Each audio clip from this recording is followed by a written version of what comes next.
And now for your sports news, we're joined by NTD's Dave Martin. They have plenty going on right now, but let's start in the NFL as Steelers quarterback Aaron Rodgers practiced today just a few days after breaking his wrist.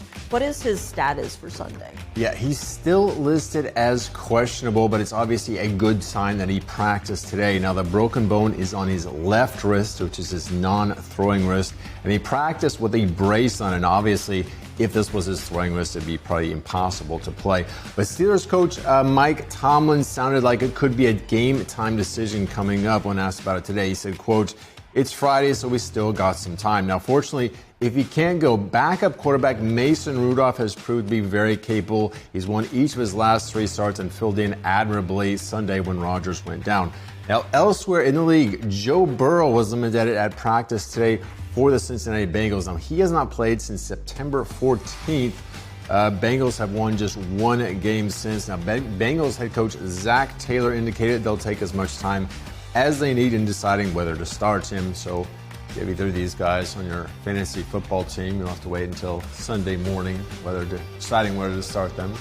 But if you have Patrick Mahomes on your team, you should be all right? I think I'm all right. I think you are. Looking at college basketball news, though, the NCAA says its investigation has found that a former Temple player placed a number of bets on college basketball games, including a few against his own team. Yeah, we've had a few of these scandals already. You know, last month it was the NBA. Earlier this month it was Major League Baseball. Now this. But this was former Temple guard Hysier Miller, whom the NCAA already deemed permanently ineligible after finding he placed 42 parlay bets totaling $473 during the 2023 and 2024 seasons. Now, 23 of those 42 parlay bets were on games involving his own Temple teams, according to the NCAA, and 3 of those bets were actually against his own team. Now, Miller started every game for Temple during those 2 seasons. Now, his attorney told ESPN, quote, "The key takeaway here is the NCAA found no evidence that Hysier Miller shaved points." Now, shaving points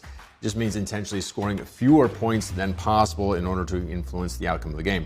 Now, Miller led Temple in scoring in 2024, and he transferred to Virginia Tech after the season, but was dismissed from the team before the season actually even started. The school put out a statement saying it was due to circumstances prior to his enrollment there. Now, just an FYI, though, the NCAA voted today to rescind a rule that would have allowed athletes to bet on professional sports, and that was actually going to start tomorrow. So maybe they've learned their lesson here. I don't know. A lot of problems have come up since sports betting was legalized in 2018. A lot of money. Moving to NHL news, though, all-time goals leader Alex Ovechkin scored 3 more last night to move into 10th all-time in points. What's the difference between points and goals here? You know, that is a very good question, Tiff. I wondered this for a while, too. I mean, even the common sports fan kind of gets these confused. Now, in hockey, the 2 main individual statistics are goals and assists. Now, those are usually self-explanatory. You get the puck past the goalie, and it's a goal, and into the net, of course. Whoever passes it to you then gets it the assist.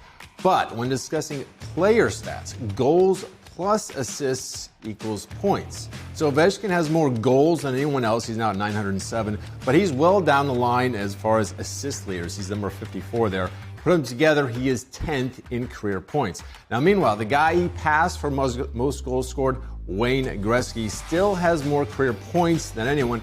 In fact, he has so many assists, 1,963, that even if you took away all of his 894 goals, he'd still be first in points. So that's why they call him the Great One. That's how far ahead he is. Isn't that mind-boggling? It is, and I'm glad the numbers make sense to you.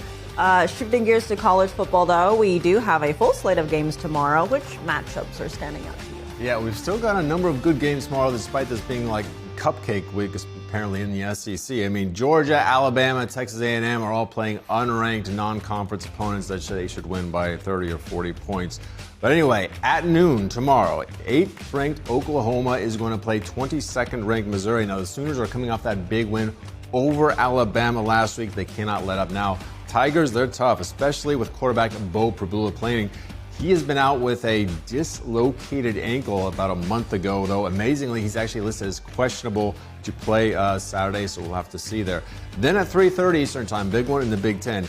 15th ranked USC is at number 7 Oregon. Trojans are a little bit outside the projected playoffs right now.